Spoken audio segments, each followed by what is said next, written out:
నేను ప్రతిదీ కూడా ప్రభువుని ప్రతి సమయంలో అడుగుతూ ఉంటాను. ఆయన చెప్పినట్టుగా చేస్తూ ఉంటాను. మనం చేయాలనుకున్న పని చేసేసాం అని యూదులు అనుకున్నారు. నేను ఇస్కరియోతు యోధాలోకి వెళ్ళి చంపించేశాను యేసుని అని సాతాను అనుకున్నాడు. ఇలాగా శత్రువులందరూ కూడా చాలా సంతోషంగా ఉన్నారు. కానీ ఆ సంతోషం ఎక్కువ రోజులు నిలవలేదు. శుక్రవారం మధ్యాహ్నం సంతోషంగా ఉన్నారు.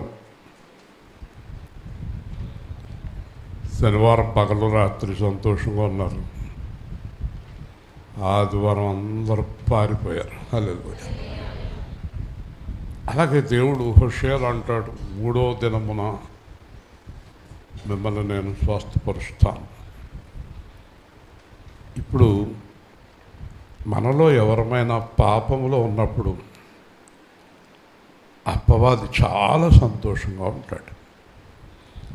మనం అబద్ధంలో ఉన్నప్పుడు అపవాది చాలా సంతోషంగా ఉంటాడు. మనం కూలిపోయినప్పుడు అపవాది చాలా సంతోషంగా ఉంటాడు. కానీ 3వ దినం ముందు చూశారు, మనం యేసు ప్రభువుని నమ్ముకొని లేవనెత్తబడిన దినం వాడికి ఏం చేయాలో అర్థం కాక దూరంగా పారిపోతాడు. హల్లెలూయా. ఇప్పుడు మీరు సాతానుని సిగ్గుపరచాలి, దేవుణ్ణి గనపరచాలి. సాతాను సిగ్గుపడాలి, దేవుడు గనపరచబడాలి అంటే మీరు మధ్యాహ్నం ఇచ్చిన వాగ్దానం తప్పిపోకూడదు. నేను 4-5 మాట్లాడారు. సమాప్తం అనే మాట మాకు బాగా నచ్చింది అని చెప్పారు. మరి సమాప్తమైందాన్ని తిరిగి ప్రారంభించకండి. చాలా జాగ్రత్తగా ఉంటే కనుక సాతానికి ఏం చేయాలో అర్థం కాదు. చాలాసార్లు మా గేట్ దాకా వస్తాడు, కానీ అవకాశం ఉందేమో అని చూస్తాడు, మళ్ళీ వెళ్ళిపోతాడు. సాతాను గర్జించు సింహం వలె ఎవరిని మింగుదునా అని చూస్తాడు. దయచేసి మీరు సాతానికి అవకాశం ఇవ్వకండి. క్రీస్తుని పోలి జీవించండి. నా సందేశం ఎప్పుడు ఇదే ఉంటుంది. నా తర్వాత వచ్చే సందేశాలు ఇవే ఉంటాయి. యేసు ప్రభు రాకడ వరకు ఏ సందేశాలు యేసు సేవా కేంద్రంలో ఉంటాయి. ఆ సందేశంలో ప్రధానమైనది పాపం చేయకండి అనే సందేశమే ఉంటుంది. హల్లెలూయా. మీరు పాపం చేయకండి. ఈరోజు మనం తర్వాత జరిగిన సంఘటనలు ఏంటి? శిలువ వేయబడిన తర్వాత ప్రార్థన చేసుకుందాం. ప్రేమగల తండ్రి, మీరు మధ్యాహ్నం 3ంటికి ఆత్మను దేవుడికి అప్పగించారు. మరలా తర్వాత జరిగిన కార్యక్రమాలు మేము ధ్యానించాలనుకుంటున్నాం. మాకు సహాయం చేయండి. మీ జ్ఞానంతో, మీ ఆత్మతో బోధించండి. పునరుత్థాన దినం వరకు మాకు చక్కని వాక్యాలు బోధించండి. రావాల్సిన వారిని, ఇంకా వచ్చేవారు ఉంటే నడిపించండి. ఉన్నవారిని దీవించండి. మనసంతా ఏకాగ్రతతో వాక్యాన్ని వినడానికి సహాయం చేయండి. ఈ కార్యక్రమాల్లో ప్రత్యక్షంగా పరోక్షంగా సహకరిస్తున్న నీ పిల్లలను దీవించండి. వాక్యమై ఉన్న యేసు నామములో ప్రార్థిస్తున్నాము తండ్రి. ఆమేన్. చూద్దాం 27వ మత్తయి అధ్యాయము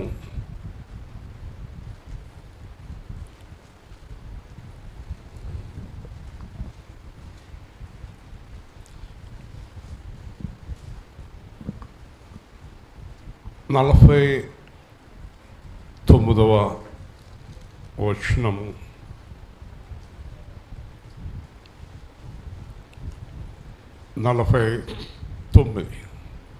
తక్కిన వారు ఊరకుండుడి, ఏలియా అతన్ని రక్షింపవచ్చునేమో అని చూతమన్నది. ఏలియా వస్తాడా చూద్దాం. తర్వాత యేసు మరలా బిగ్గరగా కేక వేసి ప్రాణము విడిచెను. అప్పుడు దేవాలయపు తెర పైనుండి క్రింది వరకు రెండుగా చిరిగిన. జాగ్రత్తగా వినండి. యేసు చనిపోయిన తర్వాత సంఘటనలు మనం ధ్యానం చేస్తున్నాం. ఇంకా చనిపోతున్నాడు అని అందరికీ అర్థమైన తర్వాత ఏలియా వస్తాడా, ఏలి ఏలి లామా షబక్తాని అంటే వాళ్ళకి అర్థమైంది ఏలియాని కాగేస్తున్నాడు అనుకుంటున్నారు. ఏలి ఏలి లామా షబక్తాని అంటే దేవుడిని అడుగుతున్నాడు, ఏలియాని కాకేయట్లేదు. ఏలియాని పంపించింది యేసుక్రీస్తు అయితే ఏలియాని ఎందుకు కాకెత్తాడు? హల్లెలూయా. ఇప్పుడు మొదటి మాట, దేవాలయపు తెరపై నుండి క్రింద వరకు రెండుగా చినిగను. భూమి వణికెను, బండలు బద్దలాయను, సమాధులు తెరవబడెను, నిద్రించిన అనేక మంది పరిశుద్ధుల శరీరము లేచెను. వారు సమాధిలో నుండి బయటకు వచ్చి ఆయన లేచిన తర్వాత పరిశుద్ధ పట్టణంలో ప్రవేశించి అనేకులకు అగుపడిరి. శతాధిపతియు అతనితో కూడా యేసునకు కావలి ఉన్న వారును భూకంపమున జరిగిన కార్యములన్నిటినీ చూసి మిక్కిలి భయపడి నిజముగా ఈయన దేవుని కుమారుడని చెప్పుకున్నది. యేసునకు ఉపచారము చేయుచు గలిలే నుండి ఆయన వెంబడించిన అనేక మంది స్త్రీలు అక్కడ దూరం నుండి చూచుండిరి. వారిలో మగ్దలనే మరియు యాకోబు, యోసే అను వారి తల్లి అయిన మరియు జబదయ కుమారు తల్లియు ఉండిరి. యేసు జాగ్రత్తగా విందాం. యేసు ప్రభు చనిపోవటానికి జరిగిన సంఘటనలకి మనం చూస్తే కనుక ఒక్క విషయం మీరు ఎప్పుడు గుర్తుపెట్టుకోండి. యేసు చనిపోలేదు అనియు, యేసు మీద మరణానికి ప్రభుత్వం లేదనియు రాయబడి ఉంది. హల్లెలూయా. యేసు చనిపోలేదండి, ఆత్మ దేవుడికి అప్పగించబడింది. క్రైస్తవ జీవితంలో చనిపోవటం అనే మాట లేదండి. నిద్రించిరి. చనిపోయిన వాడు ఇంకా లేవడు, నిద్రించిన వాడు తిరిగి లేస్తాడు. యేసుక్రీస్తునందు విశ్వాసం ఉంచిన వారు తిరిగి లేస్తారు. ఈ దేవుడు కునుకడు, నిద్రపోడు. ఈయనెందుకు చనిపోతాడు? ఒక విషయాన్ని గుర్తుపెట్టుకోండి, దేవుడు చనిపోడు. దేవుడి పేరు హీజ్ ఎ లివింగ్ గాడ్. ఉన్నవాడు, ఉండువాడు, ఎల్లప్పుడూ ఉండేవాడు. దేవుడు చనిపోడు. మరణానికి దేవుడి మీద ప్రభుత్వం లేదు. మొట్టమొదట ఈ కార్యక్రమాల గురించి మనం ధ్యానించినప్పుడు మొట్టమొదట జరిగినటువంటి అంశం మనం చూసినప్పుడు దేవాలయపు తెర పైనుండి క్రింది వరకు రెండుగా చినిగను. దీని గురించి మనం ధ్యానం చేద్దాం. పాత నిబంధన కాలంలో తెర, అడ్డ తెర, పరిశుద్ధ స్థలము, అతి పరిశుద్ధ స్థలం. అందుకే మీరు రాత్రికి జాగ్రత్తగా వినండి, అనేక విషయాలు చెప్తాను అన్నాను. దేవుడు ప్రత్యక్ష గుడారం గురించి మోషేతో చెప్పినప్పుడు వెంటనే ఎంటర్ అయ్యేది, తర్వాత ఒక అడ్డుతెర, తర్వాత ఒక పరిశుద్ధ స్థలము, తర్వాత అతి పరిశుద్ధ స్థలము. పరిశుద్ధ స్థలంలోకి ప్రవేశించడానికి విశ్వాసులకు అధికారం లేదు. అతి పరిశుద్ధ స్థలంలోనికి ప్రవేశించడానికి పాస్టర్ గారికి అధికారం లేదు. ఎవరైనా అక్కడ ఆగిపోవాల్సిందే. అతి పరిశుద్ధ స్థలంలోనికి ఎవరికి ప్రవేశం లేదు. కారణం ఏంటంటే, మనం లోతుకి వెళ్ళొద్దు. హెచ్కేల్ గ్రంథంలో దేవుడు చెప్తాడు, వీళ్ళు పాపులు నా దగ్గరికి రాకుండా నాకు వారికి మధ్యలో అడ్డం పెట్టు అంటాడు హెచ్కేల్తో. హల్లెలూయ. దేవుని సన్నిధికి రావటానికి మీకు అర్హత లేదంటాడు. ఎవ్వరికీ అర్హత లేదు. మీరు గమనించవలసింది ఏంటంటే దేవుడు చాలా పరిశుద్ధుడు. ఒకవేళ దేవుణ్ణి ఎవరైనా చూస్తే పాత నిబంధన కాలంలో వారు అనేవారు మేము చనిపోతాము, దేవుణ్ణి చూస్తే చనిపోతాము.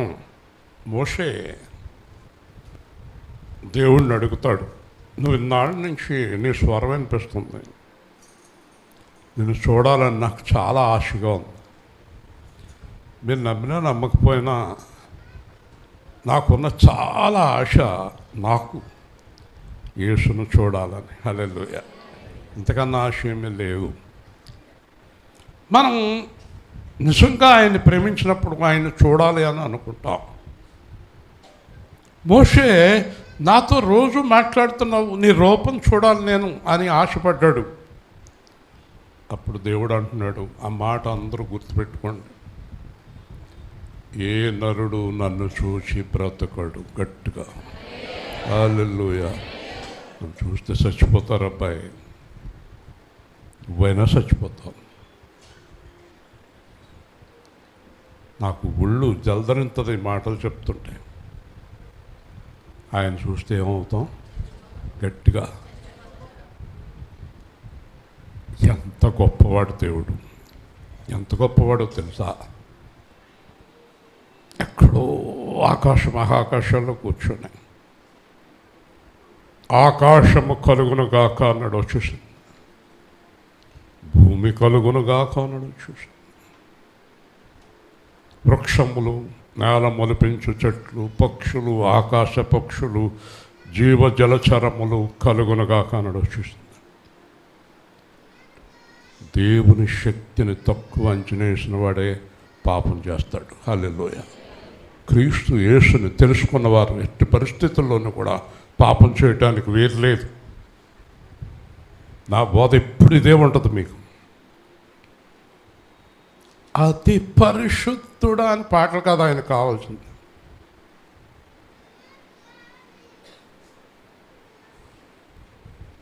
ఒక వ్యక్తి, గొప్పగా పాడే వ్యక్తి, ఒక అమ్మాయిని మోసం చేసి ₹1,00,00,000 కట్టాడు. వాళ్ళందరూ పట్టి బంధించారు. ₹1,00,00,000 డబ్బులు కట్టి బయటకు వచ్చాడు. అతను గొప్పగా పాటలు పాడతాడు. పాటలు కాదు కావాల్సిన దేవుడికి. పాటలు పాడి దేవుణ్ణి సంతోషపరుద్దాం అనుకుంటున్నారా? పరిశుద్ధులై దేవుణ్ణి సంతోషపరచండి. హల్లెలూయా. పాటలు పాడొద్దా? కొన్ని వేల పాటలు రాశాను, పాడతాను, పాడండి. కానీ పరిశుద్ధులై పాడండి. హల్లెలూయా. పరిశుద్ధులై పాడండి పాట. నేను అన్నాను, పాట భలే రాశాడు అన్న. అవును, ₹1,00,00,000 కట్టాడు అన్నాడు. అవునా? అవును. ఒక అమ్మాయిని మోసం చేసి వాళ్ళందరూ పట్టుకుని బంధింతే ₹1,00,00,000 కట్టి బయటకు వచ్చాడు. సరే, ఇప్పుడు మనకు ఆ సంభాషణ అవసరం లేదు. యేసుప్రభు ఎంత గొప్పవాడని తెలిసినప్పుడు, ఒక్క మాటతోటి సృష్టి చేస్తున్నాడు దేవుడని తెలిసినప్పుడు, దహించు అగ్ని అని తెలిసినప్పుడు, ఈ పాస్టర్లు, విశ్వాసులు పాపం ఎలా చేస్తున్నారండి? వీళ్ళు స్టక్ డౌన్ అన్నాను అనుకో, నీ గుండె వెంటనే ఆగిపోద్ది. జాగ్రత్త. దేవుని స్తోత్రం. నువ్వు మారుతావేమో అని చూస్తున్నాను. నీ ప్రాణం తీయటం నాకు ఎంత టైం పడుతుంది అనుకుంటున్నావు? మృతులను అందించువాడను, జీవింపచేయువాడను, విరుగగొట్టువాడను, కట్టువాడను. హల్లెలూయా. నీ ప్రాణం తీయటం నాకు ఎంత టైము? భూమిని ఆకాశం చేసి నాకు నీ ఆత్మను రమ్మంటూ నాకు ఎంత టైం పడుతుంది? హిజ్కియాను ఎదిరించిన 1,85,000 మందిని రాత్రికి రాత్రి ఎవరిని లేకుండా చేసేసాడు. హల్లెలూయా. ఏంటి ఎగిరిపోతున్నారు ఊరికే? ఎందుకు ఎగురుతున్నారండి?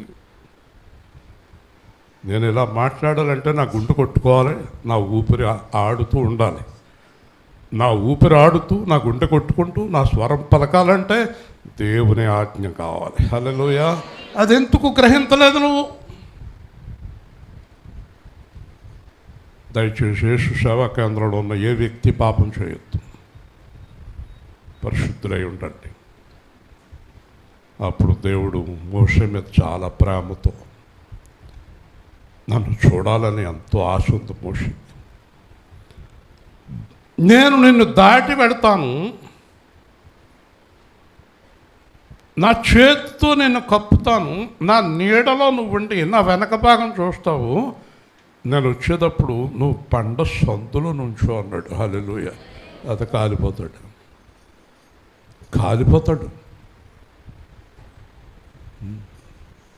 సీనాయి పర్వతం అంటే ఒక పెద్ద పట్టణం అంత ఎత్తు వెడల్పు ఉంటుంది ఆ పర్వతం. ఒక విజయవాడ పట్టణం అనుకోండి. ఆ సీనాయి పర్వతం పైన దేవుడు మోషేతో మాట్లాడుతున్నాడు. దేవుడు అన్నాడు కింద వాళ్ళతోటి, నేను పర్వతం పైన దేవుడితో మాట్లాడుతున్నాను, పర్వతం కింద ఎవ్వరు దగ్గరికి వచ్చి ముట్టుకుంటే చచ్చిపోతారు, పర్వతం దగ్గరికి రావద్దు అన్నాడు. హల్లెలూయా. అంటే పర్వతం అంతా అగ్నితోటి మండుతుంది. ఈరోజు దేవుని గొప్పతనాన్ని తెలుసుకోండి. పర్వతం ఎలా మండుతుంది?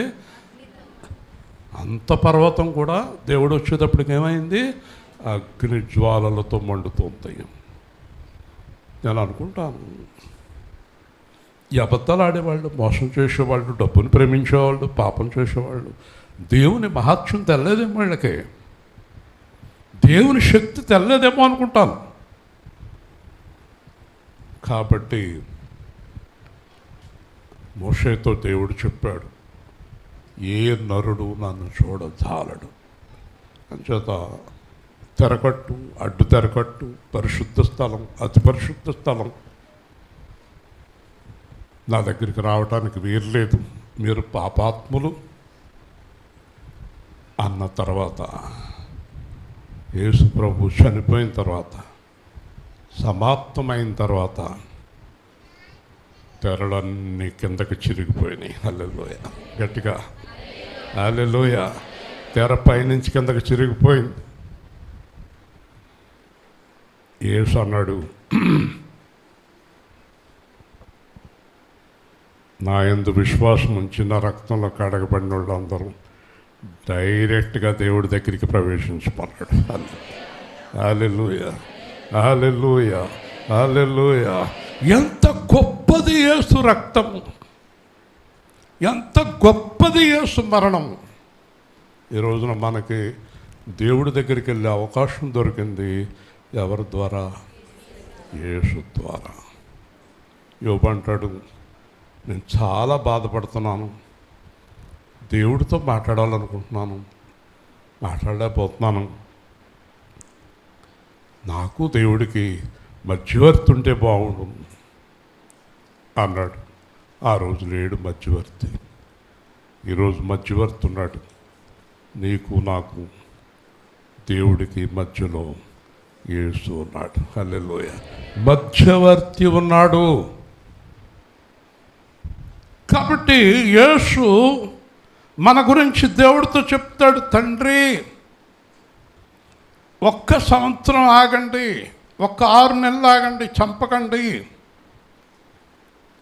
అదేంటి కుమారుడా, నీ దగ్గర రక్షణ పొంది నీ శరీరం తిని నీ రక్తం తాగుతాడు, తిరుగుతాడు, పాపాలు చేస్తాడు, అబద్ధాలు ఆడతాడు, మోసాలు ఆడతాడు, ఏంటి కుమారుడా? ఇంకొక 6 నెలలు సమయం ఇవ్వండి, ఇంకొక సంవత్సరం సమయం ఇవ్వండి, నేను మార్చుకుంటాను. ఈ రోజున క్రైస్తవులు చాలామంది చచ్చిపోవాలి, పాతాళానికి వెళ్ళిపోవాలి. యేసు ప్రభు దేవుణ్ణి చంపకుండా ఆపుతున్నాడు. హల్లెలూయా. హల్లెలూయా. యేసు ప్రభు ఆపుతున్నాడు. కొంతమంది అనుకుంటున్నారు, మేము ఏం చేస్తున్నా కూడా బాగానే ఉన్నాం కదా, మేము అబద్ధాలు ఆడుతున్నాం, మోసం చేస్తున్నాం, దొంగతనాలు చేస్తున్నాం, లంచాలు తీసుకుంటున్నాం, ఏం చేస్తున్నా కూడా మేము బాగానే ఉన్నాం కదా అనుకుంటున్నారా? ఆయనకు జాలి బైబిల్లో ఉంది. ఆయన మరలా మన యందు జాలిపడును. హల్లెలూయా. ఆయన జాలి వల్ల బతుకుతున్నాం మనం. అందుకే ఒకవేళ ఈరోజు దేవుడు మనకిచ్చిన రక్షణ ఉపసంహరించుకుంటే ఈ రాత్రి చచ్చిపోతాం మనం. అందుకే ఈరోజైనా మారు మనసు పొందండి. హల్లెలూయా. చచ్చిపోతాం, చనిపోతాం. నేను ఒక వ్యక్తి గురించి ప్రార్థన చేస్తే అతనికి నేను చాలాసార్లు చెప్పాను, మారు మనసు పొందలేదు, వదిలేశాను, చచ్చిపోయాడని చెప్పాడు. పాస్టర్ వీళ్ళందరూ తెలియక ఏవో కథనాలు చెప్తున్నారు. అతను చేసిన తప్పును బట్టి చనిపోయాడు అతను. హల్లెలూయా. చనిపోతారు, దేవుడు విడిచిపెట్టేస్తాడు. మొట్టమొదట చేసిన పని దేవాలయపు తెర చినిగిపోయింది. ఇప్పుడు చెప్పండి, యేసు ప్రభు చనిపోయాడా బతుకున్నాడా? చెప్పాలి. దేవాలయపు తెర చింపేసింది ఎవరు? యేసు కాదా? దేవుని స్తోత్రం. ఆయన ఎప్పుడు పని చేస్తూనే ఉంటాడు. దేవుడి పని ఎప్పుడు జరుగుతూనే ఉంటుంది. దేవుడి పని ఆగిపోతే సృష్టి ఆగిపోద్ది. చంద్రమండలానికి వెళ్ళి వచ్చిన తర్వాత ఆయనకి సన్మానం చేశారు. పెద్ద సన్మానం చేశాక ఆయన అన్నాడు, మీరు నాకు సన్మానం చేశారు, కానీ చంద్రమండలం వెళ్ళి వచ్చిన తర్వాత ఆ దేవుడు ఎంత గొప్పవాడో నాకు అర్థమైంది అన్నాడు. హల్లెలూయా. ఆ పైన చూస్తే మతిపోయిందంట. ఏమి సృష్టి! పాల పుంతలు, గ్రహాలు. నేను మొదటిసారి బెంగళూరు నుంచి హైదరాబాద్ విమానంలో ప్రయాణం చేశాను. తర్వాత ఢిల్లీ వెళ్ళాను. విమానం పైకి వెళ్ళిపోయిన తర్వాత మేఘాల పైకి వెళ్తున్నప్పుడు ఏమి తెల్లగా కనిపిస్తాయి, ఏం కనబడవు ఇంక అక్కడ. బాబు ఇలా ఉందండి ఇక్కడ. మనకి కొత్త ఎత్తులోకి వెళ్తేనే ఎంత ఆశ్చర్యం అనిపిస్తే, చంద్రమండలంలోకి వెళ్ళిన వ్యక్తికి దేవుడి గురించి బాగా అర్థమైంది. అప్పుడు ఆయన అన్నాడంట, యేసుక్రీస్తు ఎంత గొప్పవాడో అనేది మాత్రమే నాకు అర్థమైంది, నేను గొప్పవాడిని కాదు అని చెప్పాడు. దేవుని స్తోత్రం. కాబట్టి ఆ మధ్యలో ఉన్న తెర చినిగిపోయింది. ఇప్పుడు మనం దేవుడికి డైరెక్ట్ అయిపోయాం. ఒక చోట పౌలు చెప్పాడు, మీరు దేవుని చేత ఎరగబడిన వారు, మీరు దేవుడిని ఎరుగుదురు కాబట్టి జాగ్రత్త అన్నాడు. హల్లెలూయా. ఇప్పుడు మనం దేవుడు ఎరుగుదురు ఎవరి ద్వారా చెప్పండి? యేసు ద్వారా దేవుడు మనల్ని ఎరుగును.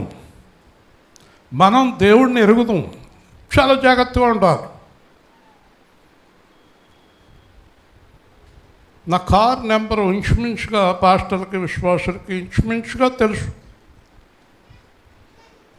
ఒకరోజు తణుకులో ఒక పాస్టర్ గారు, అయ్యా మీ కారు కానూరు దగ్గర ఆగింది చూశాను అన్నాడు. టీ తాగుతున్నాను అన్నాను. అంటే నా కారు ఎక్కడ ఆగినా అందరికి తెలిసిపోతుంది.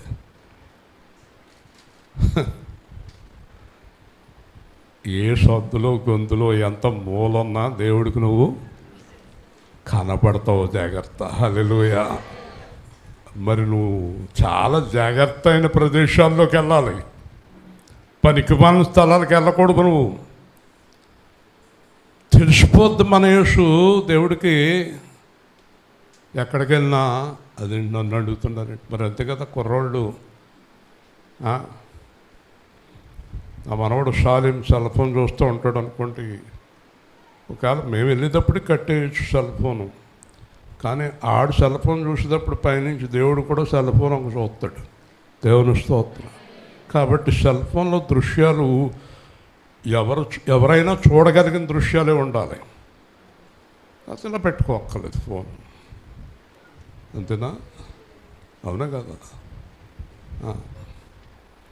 ఎవరన్నా ఒక అమ్మాయి ఒక అబ్బాయి, అమ్మ నా ఫోన్ వచ్చింది చూడు ఎవరో చేశారు అనే పిల్లలు ఉండాలి. ఇప్పుడు నా భార్య అంటే ఫోన్ రింగ్ అవుతుంది ఎత్తరా అంటే నువ్వు ఆ ఆవిడ ఫోన్ రింగ్ అయితే నన్ను ఎత్తమంటుంది. భయం ఉందండి మనకి. మీ ఫోన్లో అందరికి ఎత్తారా? ఎవరా? నా ఫోన్ ఎందుకు ఎత్తావు అంటారా? మీ ఫోన్ ఎత్తకూడదండి. సీక్రెట్ సర్వీస్ ఉందా? సీక్రెట్ ఉందా? దేవుని స్తోత్రం. మేము రహస్య కార్యములు విసర్జించుతుమి. ఇప్పుడు నేను మీకు చెప్పదలుచుకున్న పాయింట్ ఏంటంటే, మనకు టైం సరిపోదు వాక్యానికి. ఇప్పుడు మనం దేవుడికి డైరెక్ట్ అయిపోయాం. చెప్పండి గట్టిగా, పిల్లలారా ఏమైపోయాం అంటే ప్రతిదీ దేవుడికి. సీసీ కెమెరా లేనప్పుడు అయ్యగారు ఎక్కడికెక్కడికి వెళ్ళారో తెల్లలేదు. ఇప్పుడు సీసీ కెమెరా హైదరాబాద్ నుంచి రాజమండ్రి దాకా చూపించేసింది. ఏం చేశాడో దేవుని స్తోత్రం. ఎక్కడ తప్పించుకునే అవకాశం కనపడలేదు. కుదరదండి. మోషే ఐగుప్తుని చంపేశాడు. అదంతా ఇసుకాడారు కదా, ఇసుకలో పాతి పెట్టేశాడు. ఎవరు చూడలేదు. ఆయన బిడ్డ ఆర్ఆర్కే మూర్తి గారు అంటాడు, మోషే పిచ్చోడా, ఎవరు చూడలేదు అంటున్నాడు. ఇలా చూశాడు. అమ్మ తలుపు గడ ఎవరైనా ఉన్నారా? లేరా? తిరుగుతున్నారు పడ్డోళ్ళు. లేరా అంటుందంటే స్వాతి. ఆ గొప్పం కాడ ఎవరైనా ఉన్నారా? నేను ఫోన్ మాట్లాడుతాను, ఎవరైనా చూస్తున్నారా? నువ్వు వస్తాం ఎవరైనా చూసారా? ఆర్ఆర్కే మూర్తి గారు అన్నాడు. చుట్టూ చూశాడు కానీ పైకి చూడలేదేంటి పిచ్చోడు. దేవుని స్తోత్రం. గట్టిగా చెప్పాలి. పైనుంచంట ఇంతంత నేత్రాలతో చూస్తున్నాడంట మోషే చంపటం. గట్టిగా చెప్పాలి. సో నిన్ను నన్ను మన రెబకా గారు గుడ్ ఫ్రైడే రోజు పగలు ఎక్కడ పోయిందో సెలవు కదా ఇయ్యాల. యోసేపు గారికి సెలవే. మరి రమ్మని చెప్పాను పర్టికులర్గా. పగలు రాలేదు, రాత్రికి దిగారు. ఏంటో మరి ఎక్కడికి వెళ్ళారో. దేవుడి పని మీద వెళ్ళాం అన్నారు అనుకోండి, దొరికేస్తారు. దేవుడి పని మీద వెళ్ళలేదు మీరు కదా, చెప్పాలి. ఇప్పుడు మనకి దేవుడికి మధ్య తెర ఉందా లేదా? చెప్పాలి గట్టిగా. అది మనం ఏం చేసినా దేవుడికి చెప్పండి తెలిసిపోద్ది. అని చేత యేసుక్రీస్తులాగా ఉంటే ఏ గొడవ లేదు దేవుడితోటి. హల్లెలూయా, హల్లెలూయా. ఓకే. భూమి వణికెను. భూమి ఏమైంది? బండలు బద్దలాయను, సమాధులు తెరవబడెను. 3 కార్యాలు. భూమి వణికింది, బండలు బద్దలయ్యాయి, సమాధులు తెరవబడ్డాయి. ఇదంతా ఎందుకు జరిగిందండి? యేసు చనిపోయిన వెంటనే జరిగిన కార్యక్రమాలు. ఇదంతా దేవుని ఆత్మశక్తి భూమి మీదకి వచ్చింది. హల్లెలూయా. వచ్చేటప్పటికి భూకంపం వచ్చింది. బండలు పీటలు తీసేసినాయి. దేవుడు ఏలీయాతో చెప్తాడు, నువ్వు వెళ్ళు పలానా చోట నేను నీతో మాట్లాడుతానంటాడు. ఏలియా వెళ్తాడు. అక్కడంతా ఉరుములు, మెరుపులు, భూమి గడగడ శబ్దాలు, పర్వతాలు అదిరిపోతూ ఉంటాయి. ఏలియాకి దడొచ్చేస్తుంది, భయపడిపోతాడు. తర్వాత చల్లని గాలి వేస్తుంది, అది ఆగిపోతుంది, అన్నీ ఆగిపోతాయి. అంతా ఆగిపోయిన తర్వాత మెల్లని స్వరంతో మాట్లాడతాడు దేవుడు. హల్లెలూయా. కానీ ఎంత శక్తిమంతుడు యేసు ప్రభు! ఎంత శక్తిమంతుడు అంటే చాలా మెల్లగా లాజరు బయటికి రా అంటే వచ్చేసాడు. ఆ స్వరము చాలా పవర్ఫుల్ అండి. ఆ స్వరము చాలా శక్తివంతమైనది. ఒకవేళ మనం చనిపోయే స్థితిలో భయంకరమైన వ్యాధులతో పడిపోయి లేవలేని పరిస్థితిలో ఉంటే లేకు అన్నాడంటే లేస్తావు అంతే నువ్వు. Hallelujah. Is a most powerful God. చాలా శక్తివంతుడు. సమాధులు తెరవబడిను. ఇక్కడ ఒక స్పష్టమైన మాట రాయబడి ఉంది. అది మీరు గమనించాలి, చదివారు లేదో. నిద్రించిన పరిశుద్ధుల శరీరములు లేచెను. హల్లెలూయా. నిద్రించిన పరిశుద్ధులు చెప్పండి. కాబట్టి పరిశుద్ధులు తప్ప మరెవరు లేగరండి. ఎవరు లేస్తారు? ఏ శరీరాలు? చచ్చిపోయిన శరీరాలా? కాదు, మహిమా దేహాలు. హల్లెలూయా. పరిశుద్ధుల శరీరములు లేచెను. ఇప్పుడు చెప్పండి, యేసు ప్రభు ఖాళీగా ఉన్నాడా, పనిచేస్తున్నాడా? లగ్గొట్టాడు. పరలోకంలోకి ఎంటర్ అయ్యేది చనిపోయి తిరిగి లేచిన తర్వాత మొట్టమొదట యేసు ప్రభువే. తర్వాత వీళ్ళందరూ ఆయన కూడా వెళ్ళాలి. ఏలియా పరలోకం వెళ్ళలేదు, హనోకు పరలోకం వెళ్ళలేదు, అబ్రహాం పరలోకం వెళ్ళలేదు. గుర్తుపెట్టుకోండి. దానియేలు పరలోకం వెళ్ళలేదు. యేసు ప్రభు సిలువే పడేదాకా పరిశుద్ధులై చనిపోయిన వారు ఎవ్వరు పరలోకం వెళ్ళలేదు. చాలా శ్రద్ధగా వినండి. యేసు చనిపోయిన తర్వాత, ఆయన లేచిన తర్వాత లోపలికి వెళ్ళి మృతులను లేపి మొట్టమొదట ఆయన వెళ్ళిన తర్వాత వీళ్ళందరినీ తీసుకుని వెళ్ళాడు. హల్లెలూయా. అంటే యేసు ప్రభు లేవకుండా ఎవరో లేవలేదు. ఏలియా ఒక చోట దాచిపడ్డాడు, హనోకు ఒక చోట దాచిపడ్డాడు. యేసు ప్రభు, స్పష్టంగా చెప్తున్నాను, యేసు ప్రభు చనిపోయిన తర్వాత కానీ ఎవ్వరికి విముక్తి లభించలేదు. మొట్టమొదట పరలోకమునకు యేసు ప్రభు అన్నాడు, ఎక్కిపోయినవాడు కానీ, చూచినవాడు కానీ, అక్కడి నుంచి వచ్చినవాడు కానీ, అక్కడికి వెళ్ళినవాడు కానీ నేను తప్ప ఎవరూ లేరు అన్నాడు. హల్లెలూయా.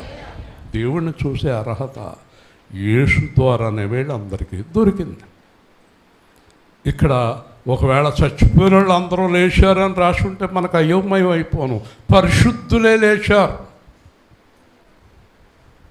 ఈ పరిశుద్ధులను యేసు లేపాడు. ఇప్పుడు పౌలు ఒక చోట రాశాడు, యేసు ప్రభు మన చూపులకి చనిపోయాడు, సమాధిలో ఉన్నాడు, కానీ ఆయన ఆత్మ పూర్తిగా పనిచేస్తుంది, కార్యాలన్నీ చేసేస్తున్నాడు.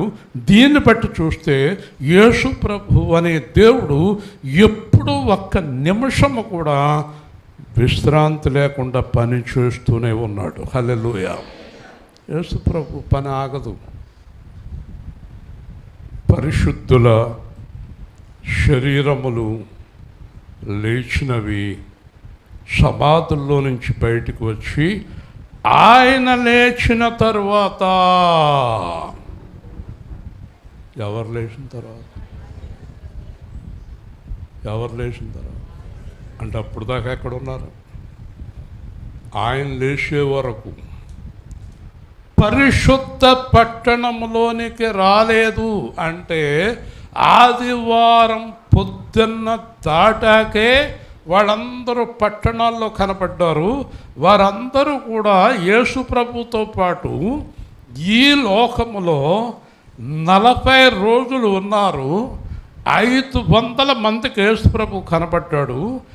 ఆయన వీళ్ళందరినీ తీసుకుని వెళ్ళి ఆ పరదైషులో వదిలిపెట్టి పరలోకానికి వెళ్ళాడు. హల్లెలూయా. అంటే ఆయన వెళ్ళకుండా ఎవరు పైకి వెళ్ళలేదు. బాగా గమనించండి, యేసు ప్రభు తప్ప ఎవ్వరు దేవుణ్ణి చూసిన వారు లేరు, పరలోకానికి వెళ్ళిన వారు లేరు. ఈ ప్రపంచంలో ఎవ్వరు ఎప్పుడు దేవుణ్ణి చూడలేదు. ఆయన అద్వితీయ కుమారుడే ఆయన్ని బయలుపరచను. హల్లెలూయా. లెగిశారు కానీ మూడో రోజు దాకా ఎంట్రన్స్ లేదు వాళ్ళకి. సరే అక్కడేముందో చూడండి. వారు సమాధుల్లోంచి బయటికి వచ్చారు, కానీ ఆయన లేచిన తర్వాత పరిశుద్ధ పట్టణంలో కనబడ్డారు. అప్పటి వరకు ఎవరికి కనబడలేదు వాళ్ళు. ఎన్నో మర్మాలు ఉంటాయి బైబిల్లో. ఇప్పుడు చెప్పండి, యేసు ప్రభు మధ్యాకాశానికి వచ్చినప్పుడు ఎవరు లేస్తారు? గట్టిగా చెప్పారు. అంతే, అందరూ లేవరు, పరిశుద్ధులే లేస్తారు. బైబిల్ అంతా పరిశుద్ధుల గురించే. పరిశుద్ధులే రాజ్యం చేయుదురు. ఎవరంటే పరిశుద్ధులు? ఎవరండి పరిశుద్ధులు? యేసుతో కలిసి జీవించేవారు. హల్లెలూయా, వాళ్ళే పరిశుద్ధులు. యేసులాగా, యేసుతో, యేసులాగా, యేసు వాక్యానుసారంగా, యేసు వాక్యంతో ముడిపడి యేసు క్రీస్తుకి ఇష్టలుగా జీవించేవారే పరిశుద్ధులు. వాళ్ళే లేస్తారు. మిగిలిన వారందరూ తీర్పులోనికి లేస్తారు. మీకు ఇప్పుడు సమయం సరిపోదు. యోహాను 5లో అంటాడు, మేలు చేసిన వారు జీవ పునరుత్థానమునకు, కీడు చేసిన వారు తీర్పు పునరుత్థానమునకు లేస్తారు. హల్లెలూయా. ఇంకా యేసు ప్రభువులో ఉండి యథార్థంగా ఉన్న వాళ్ళకి తీర్పు లేదు, డైరెక్ట్గా వెళ్ళిపోతారు దేవుడు కూడా. ఇప్పుడు వీళ్ళు ఎవరికి తీర్పు లేదు. లేచారే పరిశుద్ధులు, తీర్పు లేదు వాళ్ళకి, నేరుగా ప్రభువు కూడా వెళ్ళిపోతారు.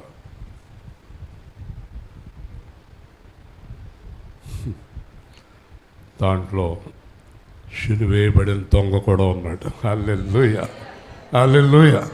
సిలువేయబడిన ఆ దొంగ పేరేంటి? ఇప్పుడు దేవు గారు ఆలోచిస్తున్నారు. పరిశుద్ధుడు. దేవుని స్తోత్రం. పరిశుద్ధతకి పొద్దున చెప్పాను, పరిశుద్ధతకి గుర్తేంటి?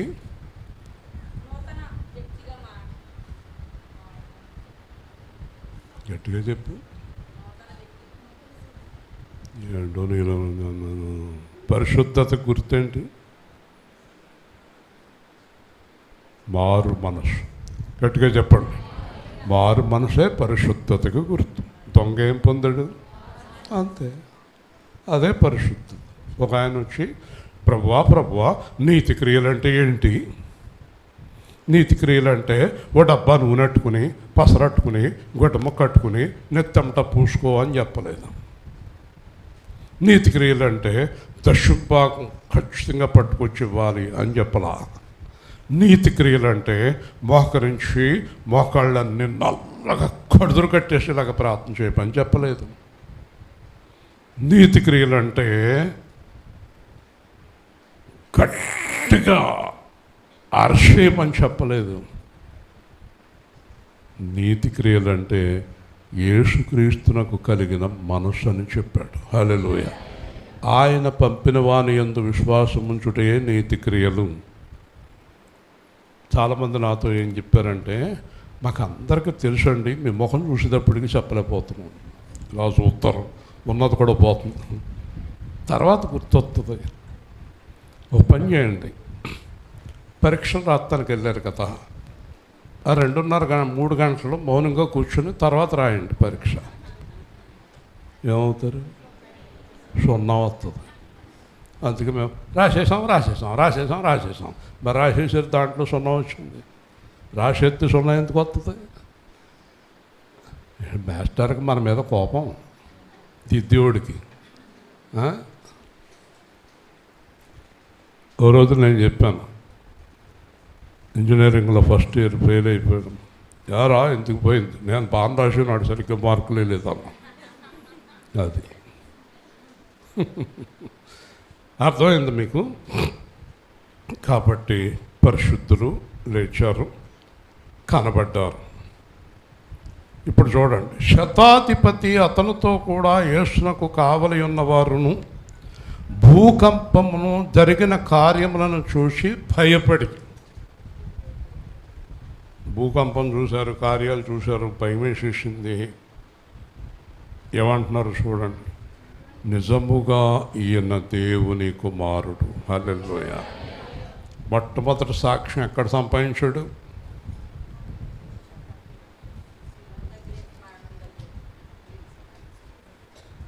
మీరు ఎలా ఉన్నారంటే, రాజుగారి దగ్గరికి వెళ్ళి, ముఖ్యమంత్రి గారి దగ్గరైనా, ప్రధానమంత్రి దగ్గరైనా, గొప్ప గొప్ప వాళ్ళ దగ్గరికి వెళ్ళినప్పుడు మనం కొంచెం దండ కట్టుకుని ఉంచోవాలి. మీరు రాజులు రాణిలాగా నేను దండ కట్టుకుని ఉంచున్నట్టు అంత నేను ఆవిడ చూస్తుంటే.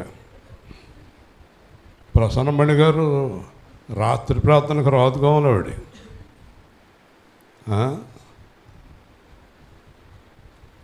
అయిపోయింది, పగలు ఎక్కువైపోయింది, ఇంకా రాత్రి ఎందుకు, ఎక్కువ వినేషం పగలు అన్నట్టుగా చాలామంది ఆగారు కదండి. నేను ఏదైనా ప్రశ్న వేస్తుంటే రాజుగారిలాగా రాణిగారిలాగా చూస్తారంటున్నావు అంక. చెప్పు, నేను చెప్పాలా, మీరు చెప్పరా? చూసారా, సాక్ష్యం శిలువ వేసిన కాడ ప్రారంభమైంది. హల్లెలూయా. అది దేవుడు గొప్పతనం. ఎవరైతే కొట్టారో, ఎవరైతే తిట్టారో, ఎవరైతే పొడిచారో, ఎవరైతే మేకలు కొట్టారో వాళ్ళే అంటున్నారు మనం చాలా బాధ పెట్టాం, కానీ నిజంగా ఈయన దేవుని కుమారుడు. హల్లెలూయా, హల్లెలూయా. చూసారా, ఇందాక అది చెప్పాను మీకు. మీ సాక్ష్యం ఇంటికాడ స్టార్ట్ అవ్వాలి. నా సాక్ష్యం ఎక్కడ స్టార్ట్ అవ్వాలో తెలుసా? ఎక్కడ నేను అవమానం పొందానో అక్కడ నా సాక్ష్యం ప్రారంభం కావాలి. హల్లెలూయా. ఎక్కడ నన్ను దూషించారో, ఎక్కడ నన్ను హింసించారో, ఎక్కడ నన్ను పాపం చేస్తున్నాడు అన్నాడో అక్కడే నా సాక్ష్యం ప్రారంభం కావాలి. నా భార్య అంత ఏల్పూర్లో వద్దు సేవ, ఏల్పూర్లో వద్దు సేవ. యేసుప్రభు అన్నాడు, ఏల్పూర్ నుంచే స్టార్ట్ అవ్వాలి నీ పరిచర్య అన్నాడు. హల్లెలూయా. తర్వాత వెళుతుంది, కేజీఎఫ్ వెళ్తాం, బెంగళూరు వెళ్తాం, హైదరాబాద్ వెళ్తాం, విశాఖపట్నం వెళ్తాం, వాక్యాలు చెప్తాం, సభలు పెడతాం, సాక్ష్యాలు చెప్తాం. వాళ్ళందరూ చూసి ఈయనేనా? అవును ఈయనే. ఒకరోజు నేను దేవుడిని అడిగాను, ఇంకా నన్ను ఇంత బలంగా స్వరంతో ఎందుకు ఉంచావంటే, ప్రాంతాలన్నీ పూర్తయ్యేదాకా నువ్వు ఇలాగే ఉంటావు అన్నాడు. హల్లెలూయా. సాక్ష్యం కోర. ఎక్కడ అవమానించారో, ఎక్కడ హింసించారో, ఎక్కడ పనికిరాని వాడు అన్నాడో, ఎక్కడ పనికిరాని దానివి అన్నారో, ఎక్కడ ఏ ఇంట్లో నుంచి నిన్ను బయటికి గంటారో, ఎక్కడ నిన్ను బయటికి తరిమేశారో, ఎక్కడ నిన్ను అవమానించారో అక్కడే నీ జీవితం దేవుళ్ళో ప్రారంభమవుతుంది. హల్లెలూయా. అదే దేవుని గొప్పతనం, అదే దేవుని గొప్పతనం. ఏల్పూర్లో అన్నారు అయిపోయాడంట అన్నారు.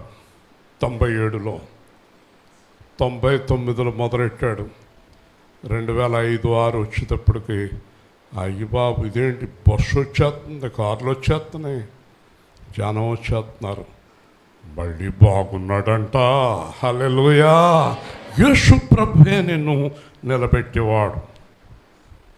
కాబట్టి ఎవరైతే కొట్టారో, ఎవరైతే తిట్టారో, ఎవరైతే పొడిచారో వాళ్ళే అంటున్నారు. ఏమంటున్నారు చూడండి, ఈయన నిజముగా దేవుని కుమారుడు. హల్లెలూయా.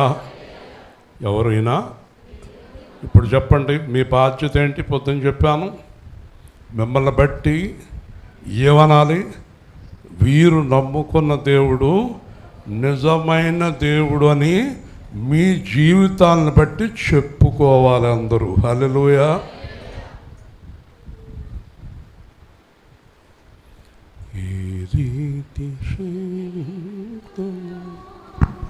ఏ రీతి సేవింతును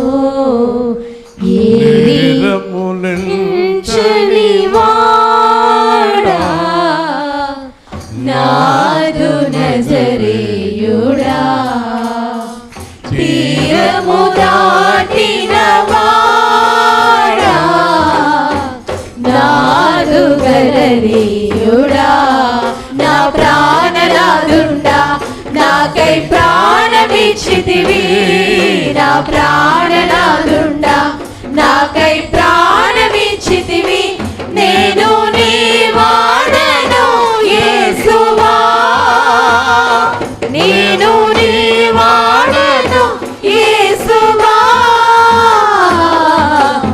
ఏ రీతి స్తుతింతును ఏ రీతి సేవింతును ఏ రీతి స్తుతింతును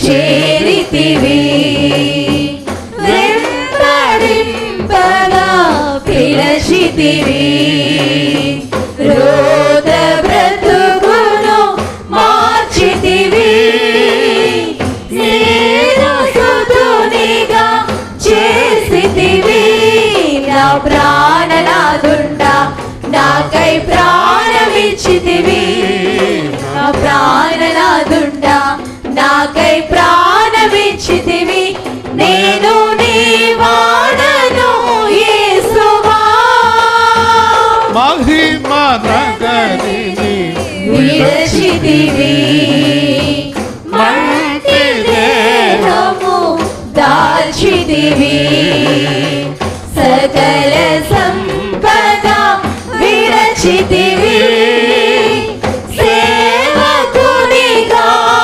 మారితివి నా ప్రాణనాదుండా నాకై ప్రాణమిచ్చితివి నేను నీ వాడను యేసువా ఇంత ప్రేమకు కారణము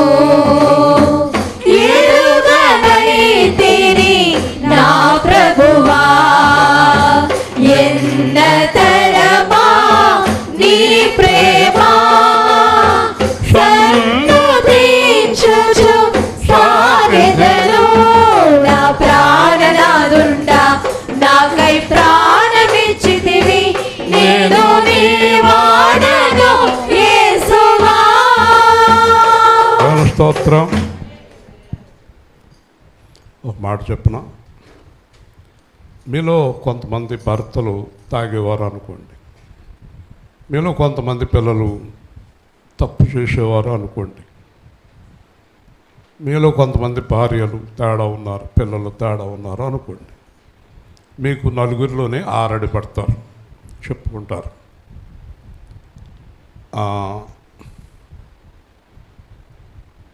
ఒకరోజు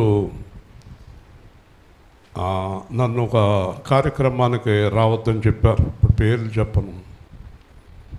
అక్కడికి నువ్వు రావద్దులే అన్నారు. నాకు అర్థం కాల. నువ్వు రావద్దులే అన్నారు. నువ్వు రావద్దు అన్నారు అని ఆలోచించాక తర్వాత లేదు వాళ్ళు అందరూ ఒక రకంగా చెప్పుకుంటారు, మాకు నీ గురించి అవమానంగా ఉంటుంది అన్నారు. వింటున్నారా? ఇప్పుడు ముందు మీరు వచ్చి నిలబడాలి అంటున్నారు. ఇప్పుడు మీ ఇంట్లో ఉన్నవారు అలా చేయటం వల్ల మీకు చాలా అవమానం కలిగి తలెత్తుకోలేకపోతున్నారు, చాలా బాధపడుతున్నారు కదా. అవమానంగా ఉంది. వాళ్ళు మారిపోయారు, మంచోళ్ళు అయిపోయారు, పరిశుద్ధులు అయిపోయారు. మీరేం చేస్తారు? తల దించుకుంటారా, తల ఎత్తుకుంటారా? గట్టిగా చెప్పండి, గట్టిగా. చూసారా చూసారా ఇప్పుడు యేసు ప్రభు సిలువ వేయబడటానికి కారణం మనం ఆయన ద్వారా తల ఎత్తాలని. హల్లెలూయా, హల్లెలూయా.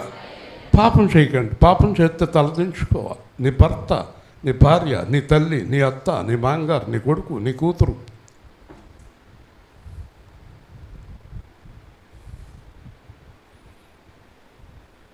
తలదించుకోవాలి. నా కూతురు, నా అల్లుడు, నా మనవలు సరిగ్గా లేకపోతే తలదించుకోవాలి. నా కుమారుడు, నా కోడలు, నా మనవలు సరిగ్గా లేకపోతే తలదించుకోవాలి. ఆడ బాగుంటే తలెత్తుకున్నా. యేసు ప్రభు సాతాను వెళ్తాడు యేసు ప్రభు దగ్గరికి. ప్రభువా, నీ దగ్గర మాట్లాడే అంత శక్తి నాకు లేదు, కానీ నువ్వు అభిషేకించిన సేవకులు ఏం చేస్తున్నారో ఒకసారి చూడు.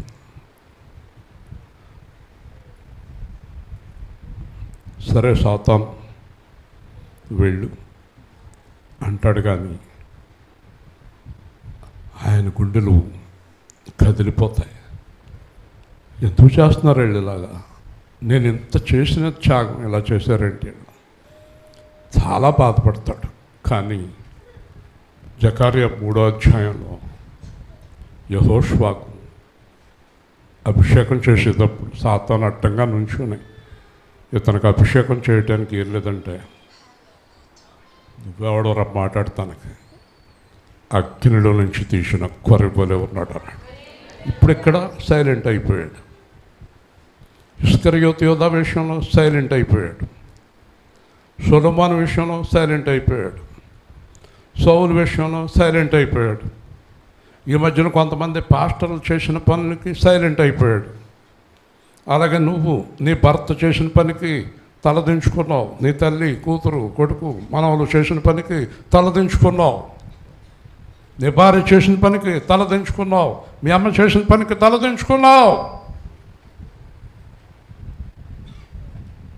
తాగి చచ్చిపోయాడు అంట కదా మీ అబ్బాయి. అవునండి అనవలసి వస్తుంది. ఎవడన్నాడు అనటానికి లేదు. వ్యభిచారం చేసి నీ కూతురు చచ్చిపోయిందంట కదా, ఎయిడ్స్ వచ్చి.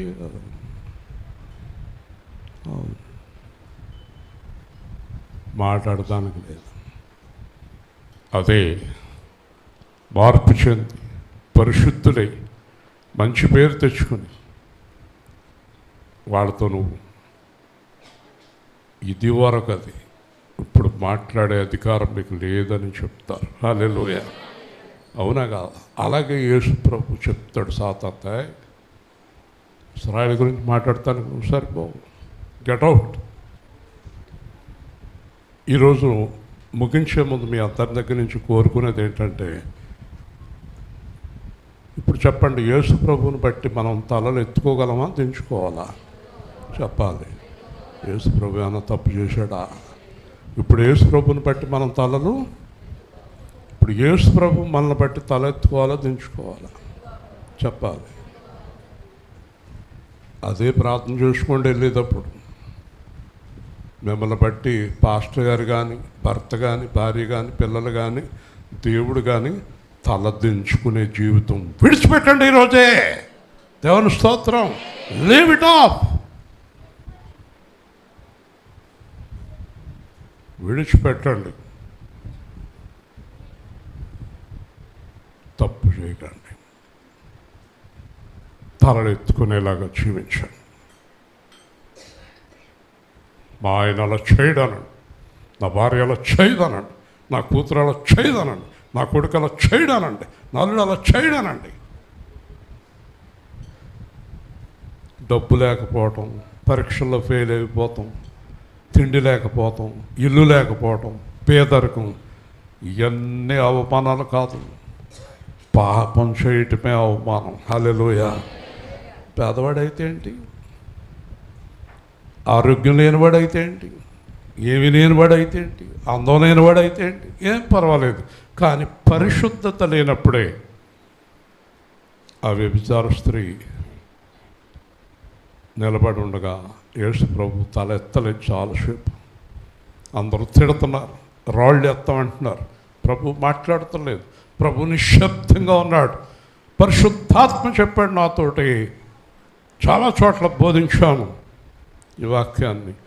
ఆ వ్యభిచార స్త్రీ అనుకుంటుంది, నేను చేసిన తప్పు వల్ల అందరికీ అవమానం కలిగింది, నాకు కూడా అవమానం కలిగింది.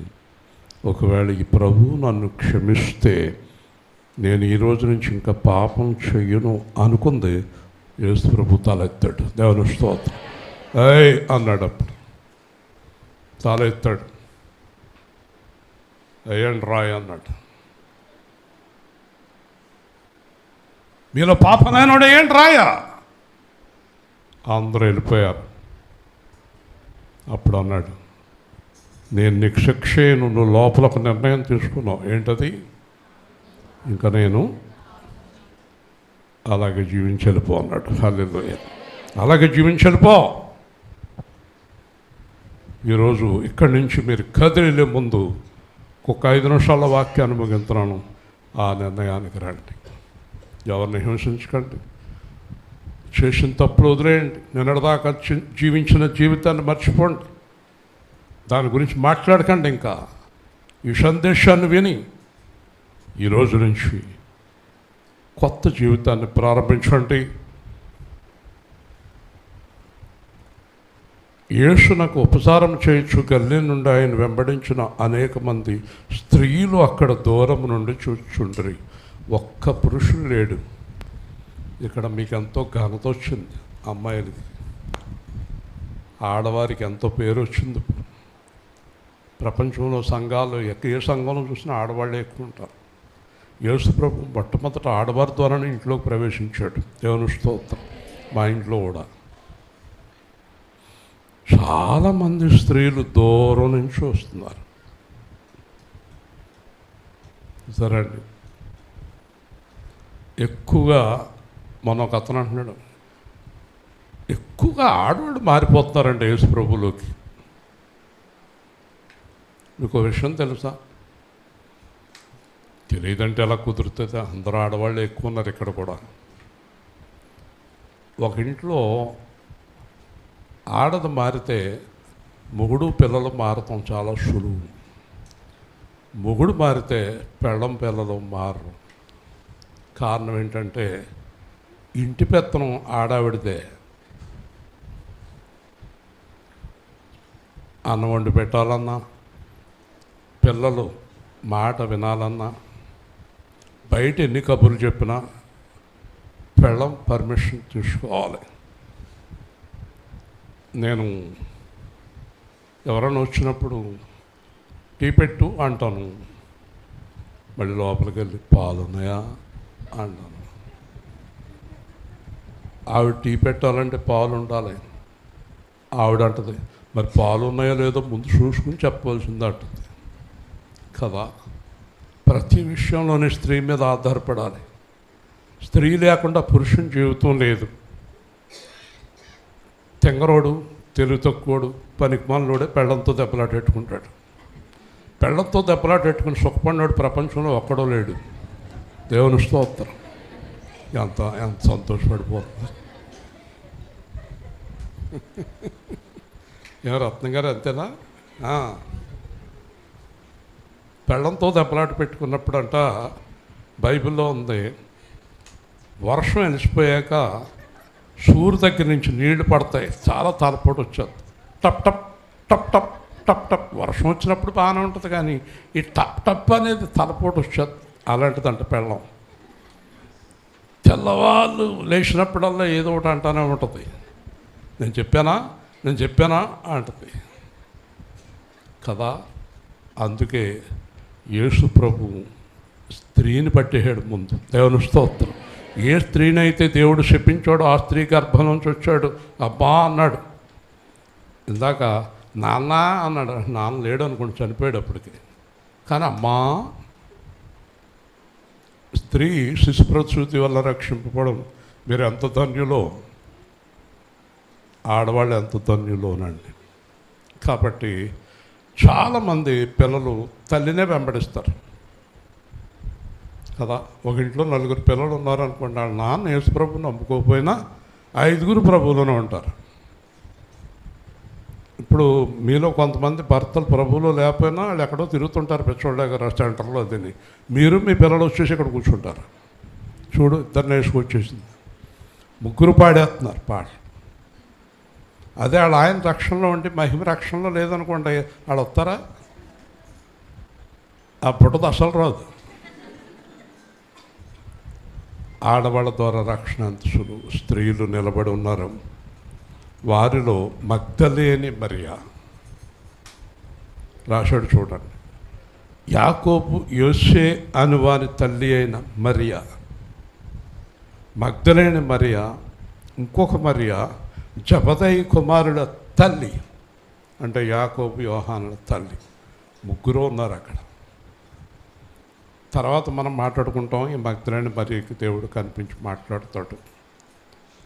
మగాళ్ళు ఎవరైనా ఉన్నారండి అక్కడ? మగ మహారాజులు ఎవరైనా ఉన్నారు అక్కడ? అంత ఖాళీ. ఎవరున్నారండి చెప్పాలి?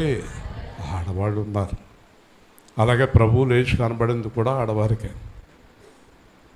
అలాగే దేవుడు రాజమండ్రిలో పట్టుకున్నది కూడా అమ్మాయినే, తణుకులో పట్టుకున్నదే అమ్మాయినే, కత్తపాళ్ళు పట్టుకున్నది అమ్మాయినే, ఏలుపుల్లో పట్టుకున్నది అమ్మాయినే, రాలింగ్ పట్టుకున్నది అమ్మాయినే, ఎక్కడ పట్టుకున్నా అమ్మాయినే పట్టుకున్నాడు కదా. ఇప్పుడు ఇక్కడ ఏదో టిఫిన్ చేయాలన్నా వంట చేయాలన్నా వాళ్ళు వెళ్తారా? ఖాళీ వంట చేస్తాడా? చెప్పండి కదండి. ఇంకో విషయం, వీళ్ళు ఊరికే మొగుడి మీద పెడతారు, కానీ ఏం చేయాలన్నా ఏళ్ళ చేతిలోనే ఉంటుంది. ఏం చేయాలన్నా కాదంటారా? ఒక ఆవిడ ఏ సేవా కేంద్రానికి 1,00,000 రూపాయలు ఇద్దాం అందాడు ఆయనతోటి. అయ్యి బాబోయ్ అన్నాడు ఆయన. వాళ్ళిద్దరి మధ్య జరిగిన సంభాషణ చెప్తున్నాను. 10,000 ఇద్దాం అన్నాడు, కుదరదంతే. 20,000 ఇద్దాం అన్నాడు, కుదరదంతే. పోనీ అంతగా చెప్తున్నా కనుక 50,000 ఇద్దాం అన్నాడు, కుదరదంతే. మరి ఏంటి, 1,00,000 ఇవ్వాల్సిందే అంత. దేవుని స్తోత్రం. ఆడది ఆర్డర్ వేసాక మగోడు ఎవడంటే కాదంటానికి మా ఆయన గారు ఒప్పుకోనండి. ఉత్తిది దొంగ మాటలు, ఇదే తీయదు పరసలో నుంచి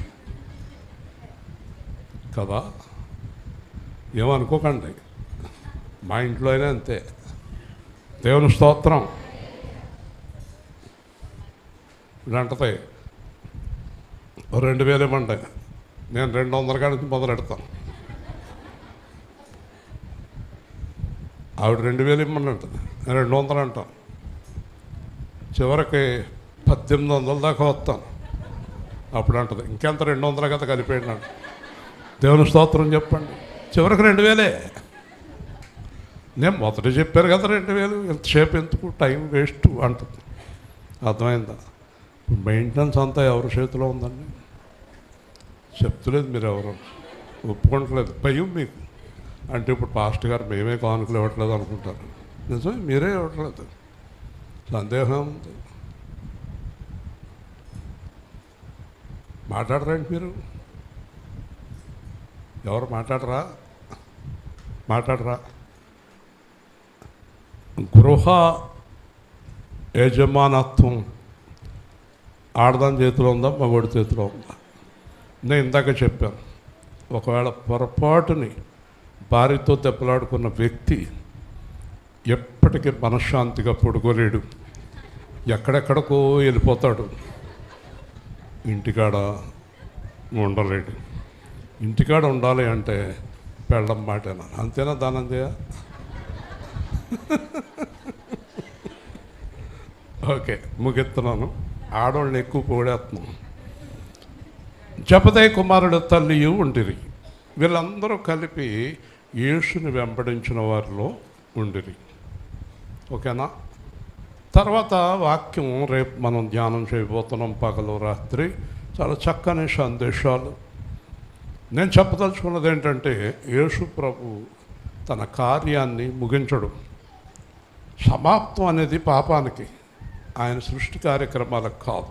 ఆయన కార్యక్రమం కంటిన్యూ అవుతుంది. ఆయన కార్యక్రమం ఆగలేదు. తెర తిరగటం కాడి నుంచి, భూమి బద్దలవ్వటం కాడి నుంచి, వాళ్ళు లేవటం కాడి నుంచి ఈ కార్యక్రమాలన్నీ కంటిన్యూ చేస్తున్నాడు. శిలువతోటి మనలను దేవుడికి దగ్గర చేశాడు. హల్లెలూయా. ఒక గొప్ప కార్యాన్ని దేవుడు చేశాడు. చాలాసేపు చెప్పొచ్చు, కానీ నేనే మాట ఇచ్చాను మీకు 8:30కు ముగించేస్తాను. మీరు ఉపవాసం చేసేవారు ఏదన్నా ఇంటికి వెళ్ళి కావాలంటే అల్పాహారం తీసుకోవచ్చు, అభ్యంతరం ఏమీ లేదు. ఎందుకంటే ఇవి ఉపవాస ప్రార్థనలు కాదండి, ఉపవాస ప్రార్థనలు కాదు. ఇది అక్కడ రాయబడిన మీరు శిలువ, విశ్రాంతి, పునరుత్థాన కార్యక్రమాలు. హల్లెలూయా. ఉపవాస ప్రార్థనలు అయితే ప్రత్యేకంగా ఉపవాస ప్రార్థనలు రాయబడతాయి. కాబట్టి మీరు హాయిగా ఏదైనా కావాలంటే తీసుకోవచ్చు, ప్రశాంతంగా ఉండండి. కానీ ఈరోజు ఉదయం చెప్పింది, ఇప్పుడు చెప్పింది గుర్తుపెట్టుకోండి. దేవుడు మన గురించి ఎక్కడైనా తలెత్తుకునేలాగా జీవించండి. ప్రార్థన చేసుకుందాం. మన ద్వారా దేవుడికి, భర్తకి, భార్యకి, పిల్లలకి, సేవకుడికి, సంఘానికి ఎవ్వరికి అవమానం రాకూడదు. నా జీవితం ద్వారా నా ప్రభువుకి, మా సంఘానికి, మా కుటుంబానికి అవమానం కలగకూడదు. ప్రార్థన చేద్దాం. ప్రేమగల తండ్రి, జీవాధిపతి అయిన ప్రభువా, శిలువ వేయబడి మరణించిన తదుపరి కార్యక్రమాన్ని మీరు మాకు వివరించారు. అందును బట్టి మీకు స్తోత్రాలు. తిరిగి మరలా రేపు మేమందరం కలుసుకునే వరకు మీ సన్నిధి మాతో ఉంచండి. అంతేకాదు, నా ప్రభువు నా గురించి తలెత్తుకోవాలి, లేదా నా భర్త, నా భార్య, నా పిల్లలు, నా కుటుంబం, మా సంఘం, మా సేవకులు తలెత్తుకునేలాగా మేము జీవించాలి. మా ఇంట్లో మా పిల్లలు కూడా మార్పు చెందాలి. నా భర్త మార్పు చెందాలి, నా భార్య మార్పు చెందాలి, నా పిల్లలు మార్పు చెందాలన్న వారు ప్రార్థించండి. తప్పకుండా యేసు ప్రభు కొరకు జీవించడానికి సిద్ధపడదాం. ప్రభు కొరకు సిద్ధపడదాం. ప్రభు విశ్రాంతిలోనికి ప్రవేశిద్దాం. ప్రభు కృపను పొందుకుందాం. ప్రభువా, అందరిని దీవించండి. మరల రేపు మేమందరం కలుసుకుని మీ అంత ఆనందించే వరకు తోడై ఉండండి. ఈ రాత్రి ఎవరైనా ఇక్కడ ఉంటే వారికి తోడై ఉండండి. కష్టపడుతున్న పిల్లల్ని, ఈ కార్యక్రమానికి ఎంతో సహకారం అందించిన పిల్లల్ని మీరు దీవించండి. సంఘంలో ఎంతోమంది కష్టపడితేనే ఒక కార్యక్రమం దొరుకుతుంది కనుక వారందరినీ దీవించండి. అంతేకాదు, ఈరోజు లైవ్లో కానీ, వాట్సాప్లో, యూట్యూబ్లో, ఫేస్బుక్లో ఇంచుమించు చాలామంది వింటున్నారు. సబ్స్క్రైబ్ చేసిన వారు 610 మంది వింటున్నారు. ఇంకా లైవ్లో చాలామంది వింటున్నారు, సంఘం వింటున్నారు. అందరూ కూడా నీ వాక్యం ద్వారా స్పందించబడి అలాగ జీవించే కృప దయచేయండి. తిరిగి అతను క్షేమంగా గృహాలకు నడిపించండి. యేసుక్రీస్తు నామములో ప్రార్థిస్తున్నాము తండ్రి, ఆమేన్. మంచిదండి, మీరెవరు కదలకండి.